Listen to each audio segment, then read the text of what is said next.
국내에 계시는 수많은 시청자 여러분, 멀리서 TV를 시청하고 계시는 해외 동포 여러분, 이보다 더 쉴 수 없는 재미난 과학 이야기 판도사가 돌아왔습니다. 네, 형수 씨. 네. 개그하다가 이거 큰일 났다. 이런 아찔한 순간 있었나요? 큰일 났다. 그러니까 이불 속에서 이렇게 하이킥하고 싶었던 그런 적 많았을 것 같은데. 야, 당신들이 왜 내 개그를 판단을 합니까? 예, 뭐 저야 항상 늘 무리수를 좀 두는 편이에요. 맞아요, 무리수를 맞아요. 두다 보니까 나도 모르게 시간이 지나서 막 이런 적이 있어요, 그죠? 항상 무리수를 두잖아요. 그래서 제가 옛날부터 현병수라기보다도 무리수였어요. 하리수도 아니고 아리수도 아니고 무리수, 이런 게 바로 무리수라는 거예요. 제가 뭐 이걸 웃기려고 한 게 아니라 그냥 적절한 예를 드는 거예요. 요거 내가 요거 큰일 났다라고 생각했다는 그냥 적절한 예를 드는 거고요. 항상 이게 개그가 반응 좋다 보면 좀 과잉한다. 그러니까 뭐 과잉이란 표현이 맞을지 모르겠지만 과하다. 요게 좀 저에게는 뭐 그런 느낌이죠. 병수 씨는 보면은 라임 과잉 강박증이 있는 것 같아요. 뭔가 끝을 맞추려고 하고 개그 욕심이 부른 참사입니다. 무슨 오프닝부터 참사라는 표현을 하십니까? 선생님은 의상 과잉이 있네요. 아주 의상이 색깔이 무슨 자몽입니까? 헤어 과잉도 왜 이쪽으로 항상 머리를 이렇게 하도 잡아당겨서 이쪽으로 해봤습니다. 그래요. 손짓 과잉. 무슨 여기 어린이들만 보는 것도 아니고 손짓 과잉. 부인하지 않겠습니다. 부인하세요. 어차피 저기 남편 할 수 없으니까. 이런 게 무리수라는 겁니다. 예? 그리고 현주 씨나 이나 씨 같은 경우에도 제가 봤을 때는 감정 과잉이 좀 있어요. 감정 과잉. 딱 보면은 무슨 저기 대기실에서 그렇게 막 둘이 막 웃고 울고 막 이렇게 깔깔대는데 무슨 뭐 옛날에 그 동원방청객 알바하셨어요? 아니 왜요? 잘 웃고 잘 울고 하면 좋죠. 스트레스로 다 풀리고. 그렇죠. 그런데 뭐 자꾸 과잉 얘기를 하시는데 병수 씨 뭘 얘기하려고 그러는 거예요? 눈치채셨나요? 걸렸네요. 제가 이제 오프닝을 과잉으로도 일단 억지로 엮어야 되는 그런 분위기거든요. 작가님이 뼈대를 만들어 주셨는데 거기다 이제 살을 붙여야 되는데 좀 도와줘 보세요, 좀. 실패야 도와줄 수가 없습니다. 그래요? 자, 오늘 어쨌든 주제 이끌어내는 거 실패.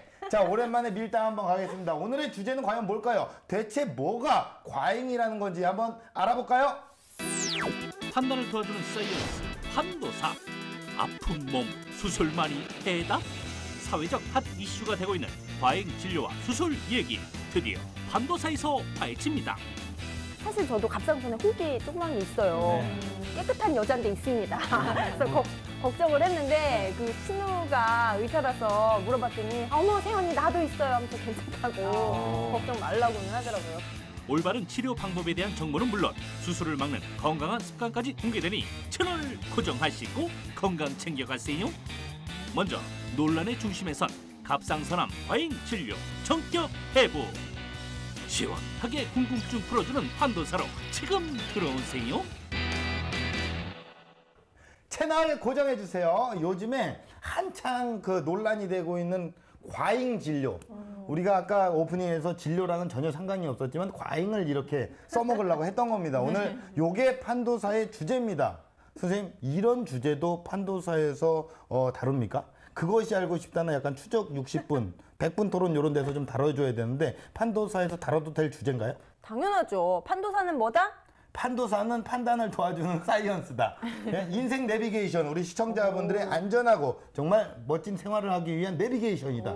맞습니다. 그렇죠. 판도사는 그렇습니다. 그리고 한 가지 더 있잖아요. 예. 건강 지킴이 역할을 하잖아요. 궁금해하시는 걸 시원하게 풀어드리죠. 그렇죠. 기대해주세요. 정말 스포츠 마사지다라고 얘기하고 싶네요. 시원하게 풀어드립니다. 우리 입으로 너무 이런 얘기를 하나요? 그 말 예. 괜찮은데요. 사실 같은 증상이라고 해도 병원마다 처방이 아주 다른 경우가 많잖아요. 저 같은 경우도 아파서 병원을 갔는데 일단 약만 먹고 경과시켜 보다가 그러자 해서 안심을 하고 왔는데 또 다른 병원을 갔더니 수술해보자고 이렇게 얘기를 하더라고요. 정말 깜짝 놀랐어요. 맞아요. 그래서. 저도 사랑니 뽑았던 적이 있는데 요즘에는 사랑니 뽑는 게 과잉 진료다. 뭐 생활에 지장이 없으면 안 뽑아도 된다. 이런 말씀하시는 의사 선생님도 많으시더라고요. 오, 네. 또 이제 애 낳을 때도 그렇잖아요. 제왕절개를 해라. 자연분만을 해라. 뭐 의견이 분분하거든요. 산부인과에서. 병수 씨, 예. 혹시 이런 말하는 이유가 네. 저기 둘째를 낳았습니다. 정확히 오늘 녹화 날 녹화한 날 새벽 3시 25분에 나왔습니다. 제가 잠을 못 잤다고 그랬잖아요. 효과음이 아주 경하네요. 싸네요, 효과음이. 고맙습니다. 이렇게 굉장히 어깨가 무겁고요. 정말 그 애들 가지면요, 애 둘 있으면 정말 열심히 하게 됩니다. 초조해지고요. 정말 여러분들, 시청자 여러분들, 아이돌을 사랑하는 마음처럼 정말 아이 둘을 가진 저도 좀 사랑해 주시고요. 판도사도 좀 많이 사랑해 주시기 부탁의 말씀을 좀 드리겠습니다. 네, 많이 사랑해 주세요. 네, 다시 주제로 좀 살포시 넘어가죠. 네, 요즘에 특히 갑상선암 수술을 권유하는 게 과잉 진료 아니냐 이런 말들로 논란이 좀 일고 있잖아요. 우리가 해결을 해주면 좋지 않을까요? 맞아요. 그래서 제가 예민해서 굳이 건드리려고 하지 않았던 그 주제 과감하게 파고 들어가 봅니다. 따라오세요.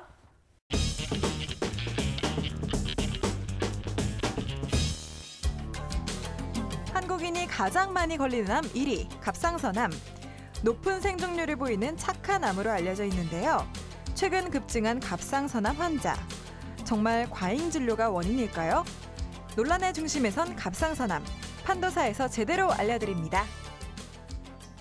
인체의 나비라고 불리는 기관이 있다는 사실 알고 계신가요?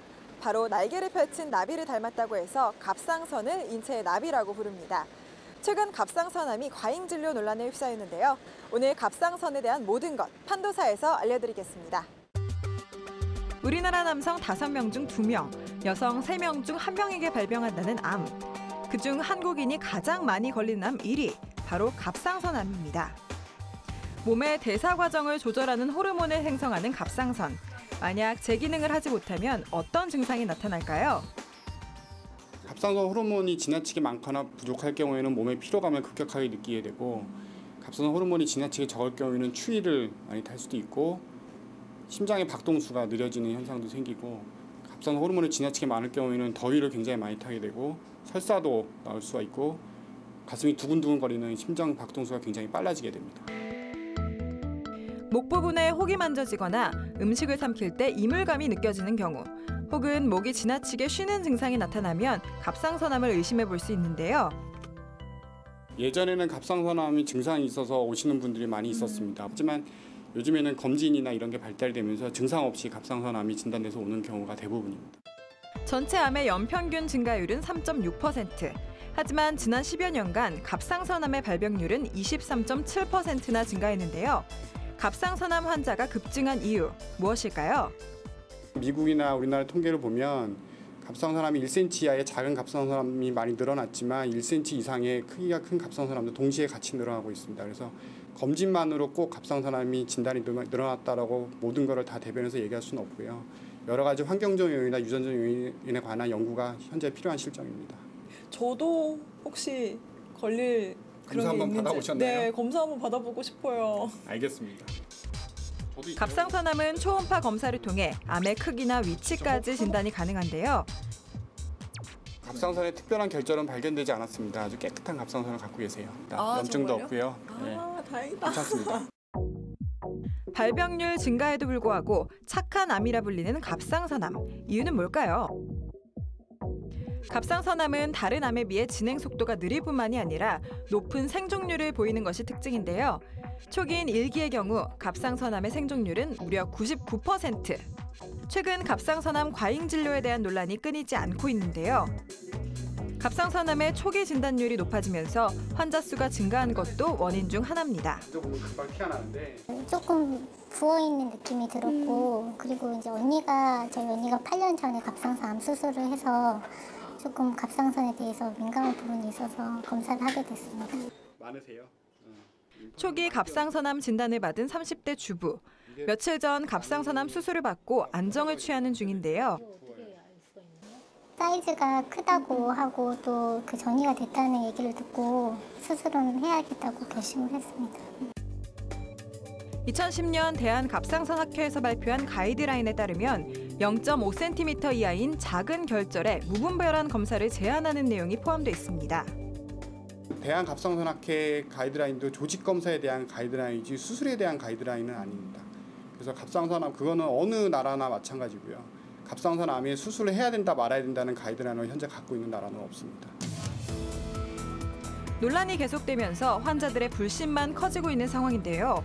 갑상선암 진단을 받은 환자들은 어떤 선택을 해야 할까요? 갑상선암이 진단이 되면 수술을 하는 게 원칙입니다. 그거는 교과서적으로 나오는 의학적인 원칙이고요.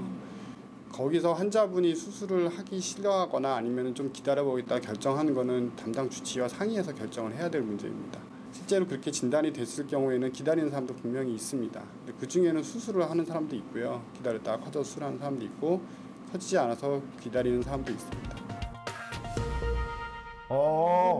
그러니까 이게 암 진단이 나오면 수술을 하는 게 원칙이긴 하지만 담당 주치 선생님과 잘 상의를 해서 결정을 할 일이지 뭐 수술해라 말아라 이렇게 판도사에서 결정할 일은 아니라는 거잖아요. 네, 저처럼 이렇게 목 관리를 잘 하는 게 우선이지만 혹시 지금 갑상선에 문제가 생긴 분들이라면요. 전문의와 상의를 꼼꼼하게 하셔야 됩니다.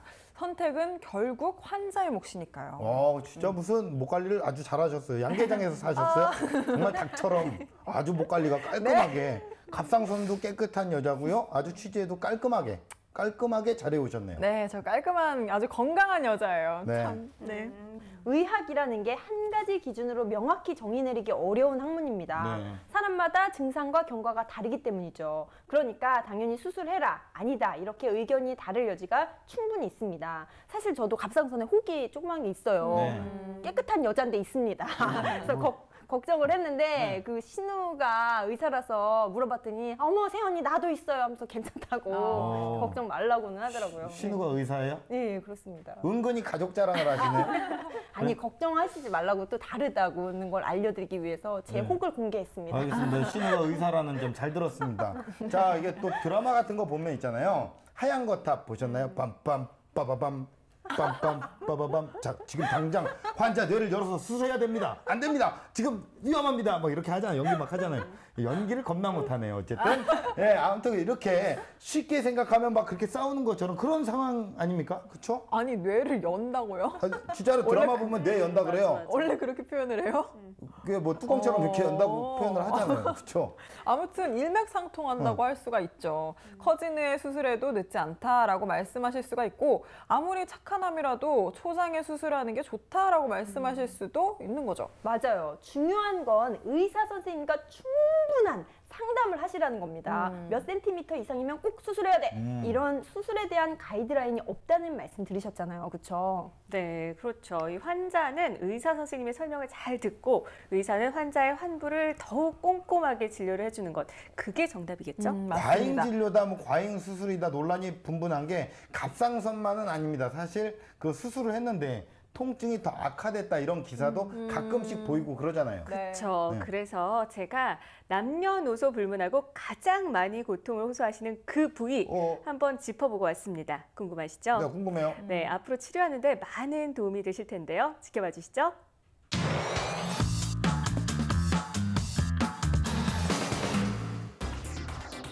과잉 진료 논란, 갑상선 암뿐만이 아닙니다. 최근 척추 전문 병원의 과잉 수술 문제가 심각한 것으로 조사됐는데요. 매년 증가하는 척추 질환 환자 수, 수술만이 정답일까요? 과잉 수술 논란의 모든 것, 판도사에서 알아봅니다. 마릴린 먼로와 김연아 선수의 공통점, 뭘까요? 그녀들의 고질병, 추간판 탈출증 환자라는 건데요. 추간판 탈출증은 대표적인 척추 질환입니다. 김연아 선수도 마릴린 먼로도 힘들어했던 척추 질환. 최근 척추 과잉 수술이 심각하다는 보도가 잇따르고 있는데요. 척추 과잉 수술 논란, 판도사에서 자세히 짚어보겠습니다. 우리 몸을 바로 세워주는 척추. 척추에 이상이 생기면 나타나는 가장 대표적인 질환, 흔히 디스크라고 알려진 추간판 탈출증인데요. 특히 이제 우리 추간판 탈출증 같은 경우에는 여기 모형에서 보시다시피 뼈하고 뼈 사이에 관절 역할을 하는 게 우리가 이제 추간판입니다. 근데 이 추간판이 원 잊지 못하고 여러 가지 원인에 의해서 원 위치에서 빠져나와서 신경을 누르게 됐을 때 우리가 대표적으로 추간판 탈출증이라고 하는 것입니다. 나이가 들면서 관절의 퇴행으로 발병률이 높아지는 척추관 협착증도 대표적인 척추 질환 중에 하나입니다. 척추 내에서 신경이 지나는 통로가 뭐 디스크든 뒤에 있는 인대든 여러 가지 원인에 의해서 점점점 목이 졸리듯이 좁아져서 생기는 병입니다. 그냥 두면 3살 통증 80까지 간다는 척추 질환. 어떻게 치료할까요? 기본적인 물리치료부터 간단한 시술, 척추 수술까지 다양한 치료법이 있는데요. 여기서 잠깐! 척추 수술과 시술의 차이, 여러분은 알고 계십니까? 시술과 수술의 차이점은 수술은 절개를 하는 것이고요. 시술은 절개를 하지 않고 작은 기구를 이용해서 우리가 병변 부위를 치료를 하는 것을 얘기합니다. 2011년 주요 수술의 환자 수를 보면 척추 수술 환자 수가 백내장, 치핵, 제왕절개 수술에 이어 4번째로 많은 수를 차지했습니다. 최근에는 척추 질환의 과잉 수술 문제가 제기돼 많은 논란이 일고 있는데요. 척추 과잉 수술 논란, 이유가 뭘까요?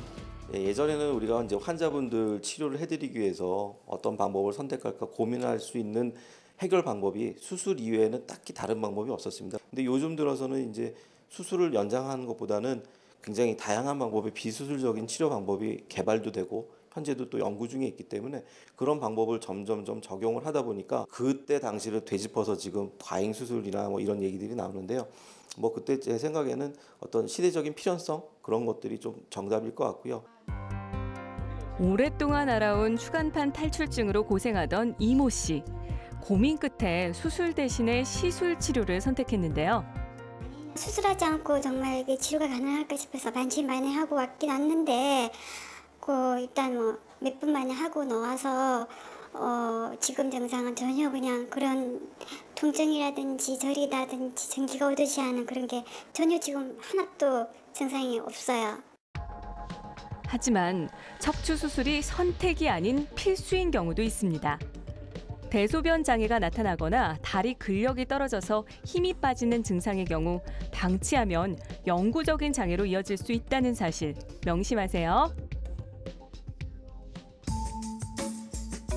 평소에 하이힐을 즐겨 신는 저도 척추에 이상은 없는지 많이 걱정이 되는데요. MRI 검사를 통해 척추 건강 상태를 확인해 봤습니다. 결과가 궁금한데요. 보기보다는 좀 많이 좋으신데요. 여기 지금 보면은 전체적인 상태로 봤을 때는 신경 통로로 지나는 공간도 좋고요. 그다음에 어디 튀어나온 디스크도 없고, 그다음에 전체적인 곡선이나 이런 궤도 자체가 정상에 가까우셔서. 자, 여러분 들으셨죠? 제 허리가 아직까지는 튼튼하다는 거. 그래서 여러분에게 허리 건강할 수 있는 팁 마련했습니다. 먼저 의자에 앉을 때 항상 90도를 유지하고 1시간에 한 번씩은 꼭 가벼운 스트레칭을 해주세요. 그리고 허리에 지나친 부담을 주는 일은 절대 금물. 하루에 30분 바른 자세로 걷기도 잊지 마세요. 척추 건강, 치료보다는 예방이 우선입니다. 오, 현주 씨 같은 경우에는요, 정말 키리를 확 이런 걸 신잖아요. 그냥 여기 진짜 무슨 그 사람이 달려있을 정도로. 너무 과잉하시네요. 네? 아니, 오늘 주제가 과잉이어서 약간 과잉 표현 할게요. 근데 정말 저는 그 높은 힐을 신기 때문에 척추가 되게 안 좋을 줄 알았는데 굉장히 그 대나무처럼 쫙 곧네요. 그죠? 예. 네, 진짜 이게. 건강한 여자예요. 그래, 요럴 때 잘 지키셔야 돼요. 척추는요, 사실 그 신체의 중심이라고 할 수 있어요. 특히나 신경을 써서 관리를 해줘야 돼요. 그렇죠? 그럼요. 네. 이 10명 중에 9명은 허리 아파본 경험 누구나 있다고 하잖아요. 저도 마찬가지로 허리 아파본 경험이 있는데 수술을 그렇게 심하게 권하진 않더라고요. 예전에는 거의 수술을 했지만은 요즘에는 비수술적인 치료 방법이 많아졌어요. 기구를 이용해서 약물 치료나 레이저 치료를 하는 이런 거죠. 저희 할머니가 관절 통증으로 굉장히 아파하세요. 근데 병원 가면 수술하라고 할까 봐 아예 이게 무서워서 진료 자체를 안 받으시려고 하는데 이런 건 어떨까요? 네, 마찬가지입니다.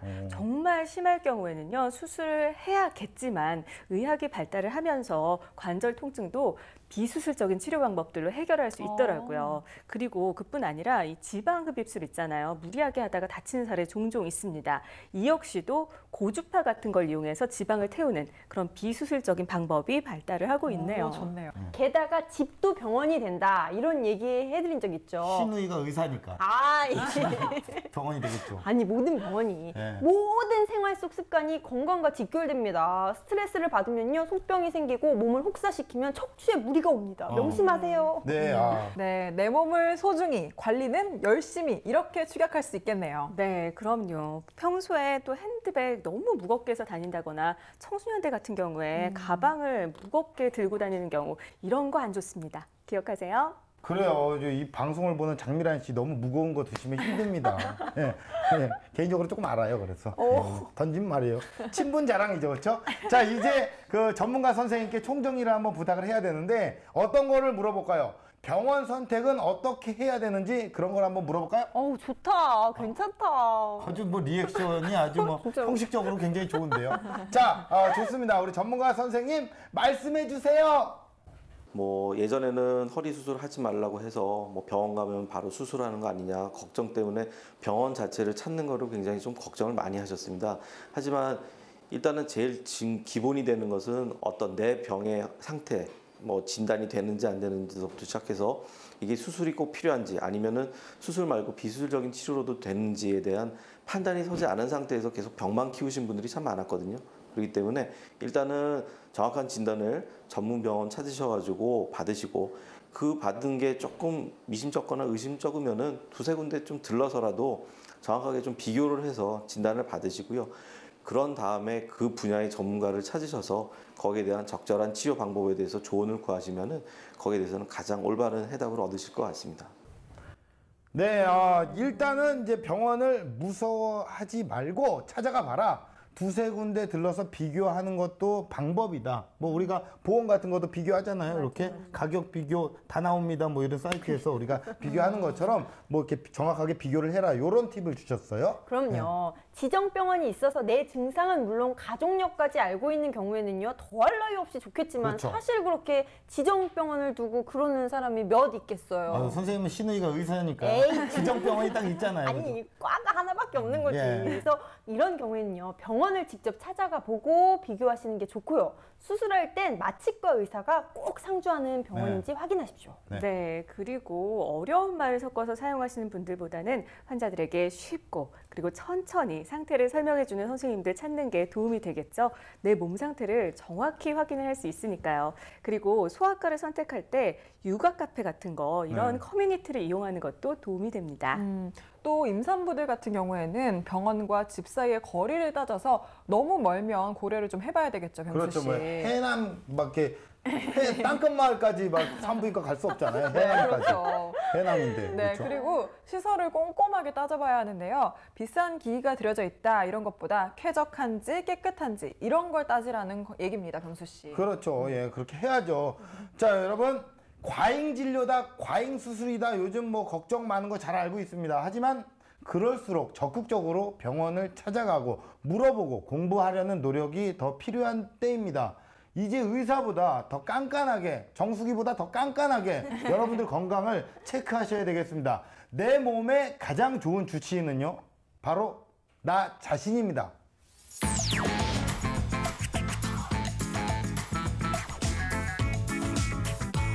동급 최강 과학정보 토크쇼 판도사 함께하고 계십니다. 선생님 예민하신가요? 아우, 저 뜬금없는 질문 좀 맨날 정말 뜬금없습니다. 아니, 저 단도직입적이긴 하죠. 대본에 그렇게 써 있어서 물어보는 거예요. 우리 작가님이 아주 직설적이에요, 그렇죠? 예? 제가 무감하거나 무딘 편은 아니에요. 근데 왜요? 네, 아니 걱정이 많으면요, 어떤 병이 오는지 아세요? 어떤 병이 오는데요? 속병이 옵니다. 속병. 그러다 잠 못 자고 그러다가 막 피부 트러블이 막 와요. 스트레스성 위염, 장염 막 이런 거 올 수 있거든요. 하지만 선생님은 쉽게 털어버리는 성격을 갖고 있기 때문에 큰 병은 걱정할 이유가 없겠네요. 그죠? 별로 이렇게 생각이 많이 없으시니까. 그죠? 들었다 놨다 막 감정 기복이 심하다는 말을 하시는 것 같은데 제가 조금 그렇긴 하지만 그래도 돌려 말하고 그런 거 아니죠, 지금? 돌려 말하지 않았어요. 그냥 정확하게 얘기한 거고요. 딱 걸린 거죠. 뭐 정확하게 딱 얘기한 거죠. 그냥 대놓고 얘기한 겁니다. 농담이에요. 네, 농담이고요. 그리고 뭐 현주 씨 같은 경우에는 환자 아니잖아요. 그렇죠? 아까 뭐 건강하다고 척추도 고든데 모든 생활을 막 누워서 한다는 소문이 있어요. 아니, 인정합니다. 네. 저 잘 굴러다닙니다. 집에서는 뭐 아니, 다들 드럼통이니까.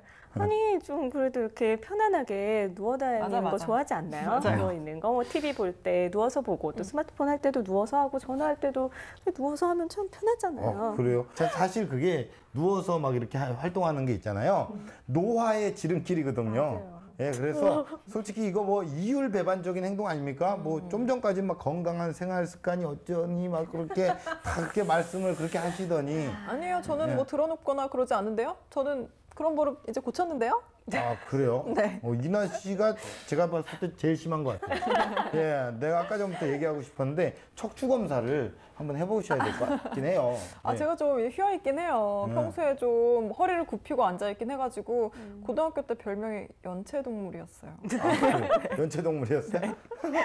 아, 그래서 카드값을 그렇게 연체하시는구나. 예, 아무튼 그렇습니다. 그게 아니고, 자, 이게 짝다리 짚고 서 있거나, 이나 씨 같은 경우에는 섹시한 척 하려고 아니, 제가 다리를 약간 그렇게 약간 이렇게 꼬고 있잖아요. 근데 이제 가끔 샤론 스톤 그 있죠? 원초적 본능의 샤론 스톤 흉내를 내는데 너는 오줌 마려운 줄 알았어요. 가끔 이렇게 이렇게 해갖고 자기 딴에는 이게 하지정맥류로 또 이어질 수가 있거든요. 다들 그러시면 안 됩니다. 저는 슬슬 빡빡 감이 옵니다. 오늘 주제. 빡빡 오십니까? 무슨 어디 까마귀 한 마리 날라온 줄 알았네. 현주 씨, 이나 씨는 어떠세요? 아직 잘 모르겠는데요. 아, 그래, 감이 안 오세요? 네. 자, 그러면은 본격적으로 한번 가보실까요? 현병수의 팁 오브 판도사 TOP. 고품격 과학 지식 현병수의 TOP. 생명과 직결되는 엄청난 질병들도 시작은 사소한 생활 습관에서 비롯됩니다. 큰 병을 부르는 나쁜 생활 습관 TOP에서 알아봅니다. 오늘의 TOP는요, 큰 병을 부르는 생활 습관입니다. 이게 다 저한테 해당하는 얘기인데요. 제일 먼저 만나볼 이것도요, 제가 30년째 못 고치고 있는 습관인데요. 먹어도 배가 막 이렇게 불러도 또 그렇게 먹어요. 집에서는 아내한테 욕도 먹고요. 팬들의 사랑은 못 먹습니다. 그냥 그렇다고요. 그래서 아무튼 제 배가 이렇습니다. 이렇게 식탐을 주체 못하다가 큰 병 걸릴 수도 있는데요. TOP 바로 만나볼까요? 큰 병을 부르는 생활 습관 첫 번째는 바로 과식입니다. 과식은 말 그대로 몸에서 필요한 양 이상으로 음식을 섭취하는 것을 말하는데요. 과식이 몸에 해롭다는 것은 누구나 알고 있지만 과식을 할 수밖에 없도록 부추기는 환경이 큰 문제. 현대인들은 바쁜 스케줄과 스트레스로 인해서 식사 시간이 불규칙하게 되고 이로 인해서 폭식과 과식을 하게 되는데, 이러한 과식을 방치했을 때에는 심혈관 질환, 비만, 암 등 많은 질환을 유발할 수가 있겠습니다. 또한 계속되는 과식은 기억력에도 영향을 미치는데요. 지난 2012년 미국의 하루 음식 섭취량에 따른 기억력 테스트 연구에 의하면 음식 섭취량이 많은 그룹이 적게 먹는 그룹에 비해 기억력 손상이 2배 이상 높은 것으로 발표됐습니다. 과도한 칼로리 섭취가 뇌에 산화 스트레스를 유발하기 때문인데요. 이렇게 과식은 기억력 감퇴를 부르고 특히 노인의 경우 더 큰 영향을 받아 치매로 이어질 수 있기 때문에 주의해야 합니다.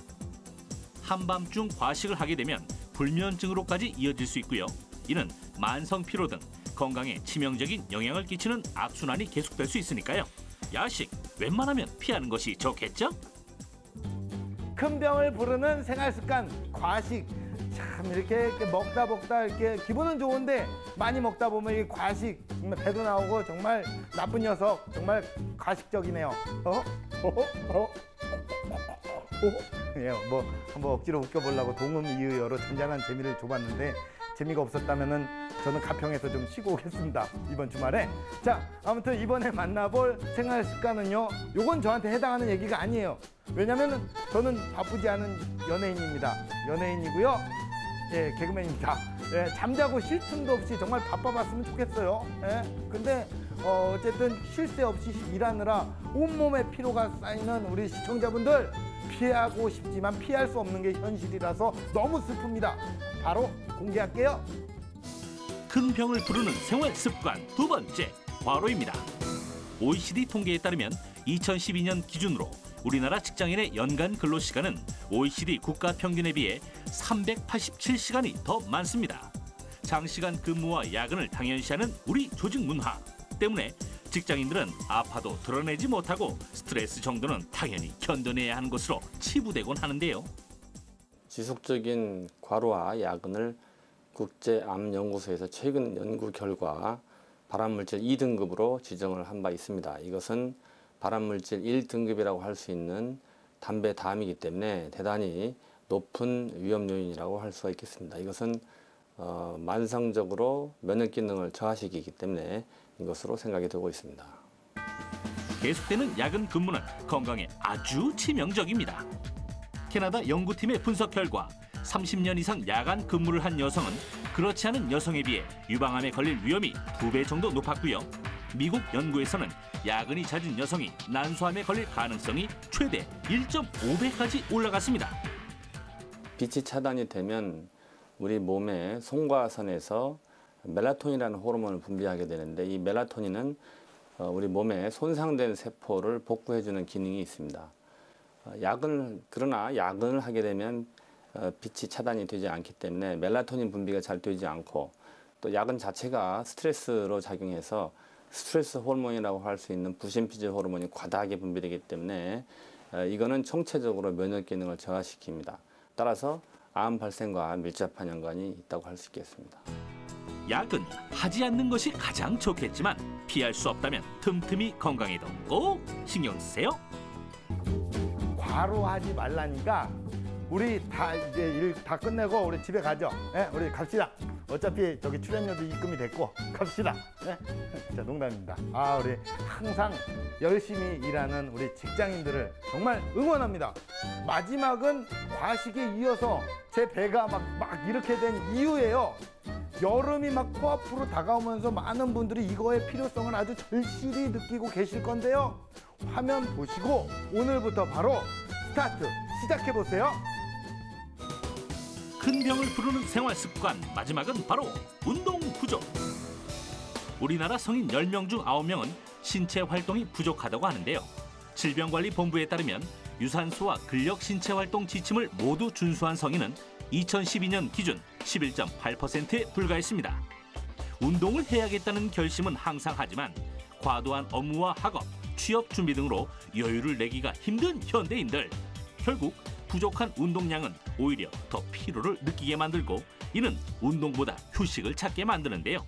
네, 운동 부족은 우리 몸에서 체지방을 과잉 축적하게 되어 비만을 유발할 뿐만 아니고 기타 순환계통 또는 근골격계 계통 기능 또 심리적으로 정신적으로 엔돌핀 분비라든가 이런 것들이 잘 되지 않기 때문에 전체적인 건강에 악영향을 미칠 수 있겠습니다. 시간적 여유가 없는 경우에는 계단으로 걷기, 의식적으로 스트레칭하기 등 틈틈이 생활 속 활동량을 늘리는 것이 중요합니다. 작은 생활 습관이 우리 삶을 바꿀 수 있습니다. 질병 대신 건강을 부르는 올바른 습관들이시길 바랍니다.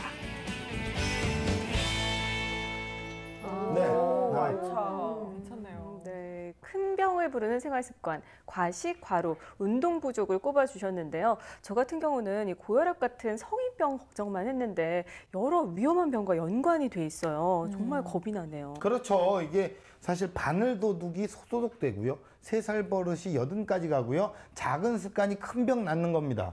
어떻게 표현이 좀 적절합니까? 억지입니다. 억지군요. 미안합니다. 괜찮습니다. 네. 그래서 그렇지만 조금 메시지 전달은 확실합니다. 그렇죠. 과식과는 살짝 다른 폭식이나 거식 이런 거 있잖아요. 네, 그렇죠. 이런 거는 정신 건강하고도 관련된 문제라서 참 위험합니다. 네. 그리고 과식보다 더 위험한 거 있잖아요. 병수 씨가 가끔 하는 거. 과음. 과음이요. 그렇죠. 네. 야, 진짜 한때는 또 이렇게 좀 좋아했어요. 과음 이렇게 막 좋아했는데 좀 애도 있고 그러니까 잘 안 마시긴 하는데 알코올이 또 뇌에 치명적인 영향을 미치고요. 심혈관 질환, 뭐 간암을 불러온다, 뭐 이런 연구 결과들이 굉장히 또 많잖아요. 그렇죠? 어떨 때 옛날 같은 경우에는 진짜 내 간을 좀 꺼내서 좀 빨고 싶을 정도로요. 진짜로. 한번 진짜 그런 생각 안 해보셨어요? 세탁기로 한번 좀 돌려보거나. 무슨 별주부전 토끼입니까? 토끼. 간을 꺼냈다 놨다? 거북이처럼 용왕님께 좀 갖다 주고. 막 진짜 그런 생각도 했었어요. 술자리도 사회생활의 한 일부분이다 뭐 이런 인식 있잖아요. 우리나라는. 부하 직원들은 빠져나오기가 더 어려워서 애먹고 질환도 많이 생기는 것 같아요. 맞아, 이게 큰 병의 원인이라고 했는데 반대로 좀 생각을 하면 운동을 과잉하면요. 정말 병을 또 불러요. 운동을 너무 많이 하다 보면 뼈나 심장에도 무리가 갈 수 있습니다. 과잉, 요거 안 돼요. 정말 안 돼요. 내가 진짜 왜 개콘콜하지? 나는 코미디 빅리그인데. 아무튼 저기 적당히 하셔야 됩니다. 오케이? 오케이? 요건 이제 이효리 아니 작가님이 이런 걸 하래 자꾸. 아, 예. 네. 네. 네, 이렇게 병수 씨 충고처럼 좋은 습관 기르는 것도 중요하지만 몸에 이상이 느껴질 때는 바로 병원에 가는 것도 아주 중요합니다. 작은 병이 큰 병 키울 수 있거든요. 잠깐만요. 어휴 놀래라. 그런 경우가 굉장히 많거든요. 네. 작은 병이 큰 병 되는 거예요. 아주 뭐 강조를 하시는 게 약간 임팩트 있게 얘기하시는 게 이게 저랑 지금 주제가 약간 좀 겹치는 거 아닙니까? 약간 그 샌드위치처럼 탁탁탁 겹치는 느낌이 있는데 저도 이제 큰 병 되는 거 뭐 이런 거를 지금 얘기를 했잖아요. 아닙니다. 완전히 다르죠. 병수 씨는 생활 습관, 나는 질환. 질환? 네, 보여드리겠습니다. 이거 차이를 뒀네요. 네. 보실까요? 김희진의 사이언스 앤 세이프.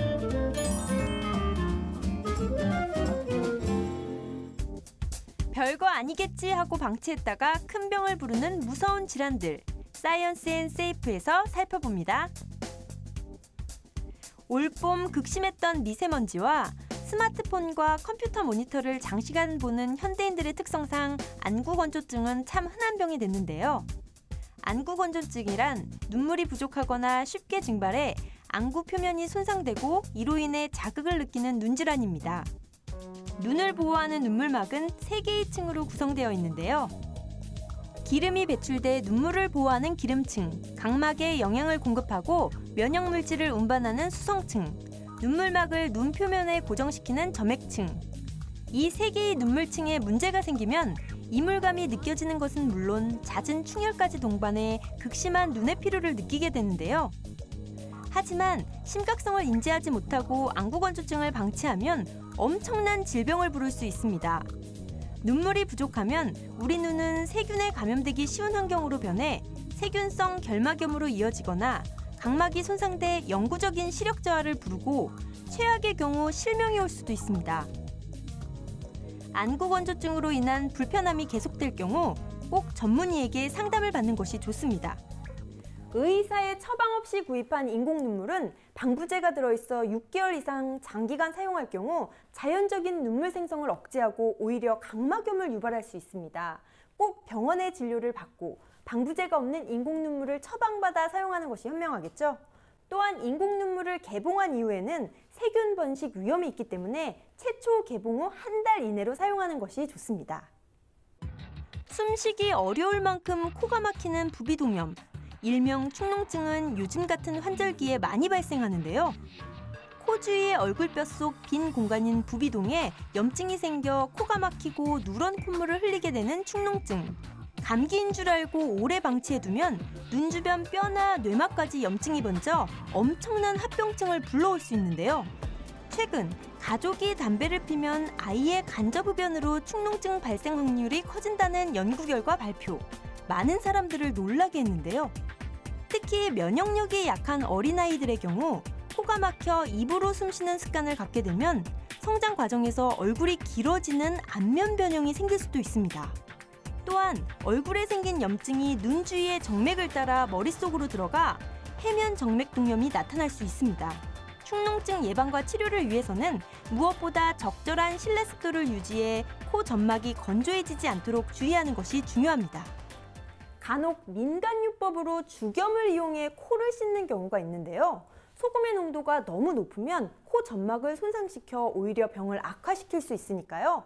민간요법으로 치료 효과를 얻으려고 하기보다는 반드시 전문의의 도움을 받는 것이 좋겠습니다. 입속의 세균이 증가하면서 생성된 치태가 독성을 유발해 잇몸에 염증을 일으키는 치주질환. 최근 미국 뉴욕 대학의 연구에 의하면 치주질환이 암이나 치매를 유발한다고 합니다. 원래 건강한 사람이라도 구강에는 700여 종의 세균, 약 2억 마리가 살고 있는데요. 치주질환이 있으면 혈류의 염증성 인자가 증가해 암세포의 증식을 활발하게 만드는 겁니다. 특히나 조심해야 할 사람은 임산부인데요. 미국의 한 치과대학 연구에 따르면 치주질환이 있는 임산부의 조사나 출산율은 치주질환이 없는 산모에 비해 10배나 높았는데요. 치주질환을 일으키는 입속세균이 혈관을 타고 흘러 태아에게 나쁜 영향을 미쳤기 때문입니다. 또한 출산 후에도 엄마에게 충치가 있으면 아이도 일찍부터 충치가 많이 생길 수 있는데요. 충치균인 뮤탄스균은 식품에 존재하는 것이 아니라 모유 수유나 음식을 함께 먹고 뽀뽀를 하는 과정에서 전달되기 때문입니다. 임신 중에도 출산 후 아이를 키울 때도 아이의 건강을 위해 부모의 치아 건강 관리는 필수겠죠. 보건복지부는 치과 치료가 임산부와 태아에게 나쁜 영향을 미치지 않기 때문에 임신 중 구강 내 이상 소견이 관찰되면 바로 치료를 받는 것이 바람직하다고 권고했습니다. 임신과 출산 계획이 있다면 정기적으로 치과 검진을 받는 것이 좋고요. 임신 준비 과정에서 충치, 치주질환, 사랑니 발치 등의 치료를 모두 마치는 것이 바람직합니다. 치료 시기만 놓치지 않아도 큰 병을 막을 수 있습니다. 예방과 적기 치료로 건강 지키세요. 이게 단순히 통증이라고 생각했던 증상들도 방치해서는 절대 안 되겠어요. 이 건강 지키는 데 있어서는 작은 의심이나 지나친 걱정이 오히려 필요하겠어요. 네. 그럼요. 치주 질환이 암세포를 만들고 안구 건조증이 실명을 낳고 얼마나 무서워요. 제가 극단적인 사례를 갖고 오긴 했지만 엄연한 실제 사례입니다. 극단적이에요. 건강 챙기세요. 예. 진짜 제 주변에도요. 어지러움증이 자꾸 나타나더래요. 계속 어지럽고 이게 단순 빈혈이라고 생각을 하고 병원을 안 가고 그냥 약만 이렇게 먹었는데 나중에 보니까 이게 뇌졸중으로 굉장히 고생을 또 많이 하셨어요. 예, 슬프죠. 네, 꼭 병원 가보셔야 합니다. 뇌치료는요, 보행장애나 언어장애 같은 후유증이 남을 수 있으니까 조기검사와 발견, 치료가 중요합니다. 그렇죠. 병을 키워서 가지 마시고 작은 통증이 발생했을 때 바로 병원으로 가시는 것. 건강을 지킬 수 있는 아주 기본적인 방법입니다. 네. 그럼요. 또 채소나 과일, 콩 같은 걸로 영양소를 잘 섭취하는 것도 건강 지키는 가장 기초적인 방법입니다. 네, 저는 마지막으로 한마디로 이렇게 말씀드리고 싶어요. 스트레스엔 스트레칭! 잘 안 펴지네요, 팔이. 음식으로 영양소를 챙기고 스트레칭으로 몸의 피로를 풀어주세요. 야, 진짜 우리 이나 씨 소름 끼치게 깜찍했네요, 진짜. 여기 깜찍이라고 써 있어서. 야, 진짜. 자, 여러분, 큰 병 갖고요, 후회하지 마시고요. 작은 병은 초장에 잡으세요. 제가 지금 막 급조한 표현인데 어떠십니까? 오늘 점심, 저녁, 식사 시간 일정하게 챙기는 것부터 건강 관리를 한번 시작해 볼까요? 병마와 싸우시는 분들 있으실 겁니다. 정말 힘내시라고 정말 응원해 드릴게요.